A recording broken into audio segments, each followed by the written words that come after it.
Korang macam korang tahu, favorite Dina dengan Echa kan apa Mishu tu? Jasmine peach tea. Jasmine peach tea. Jamin siapa nak jamin?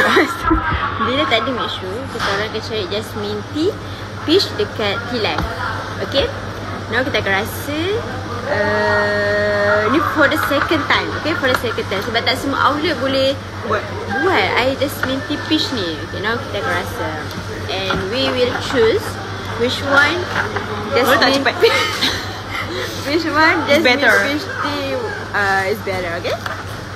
Sabarlah ni. Tak sabarlah. Kita kacau dulu. Kacau. Okay, 1, 2, 3. Really good. You like it? Yeah, but I think the peach Mishu lagi strong. But it's good one. Wangi.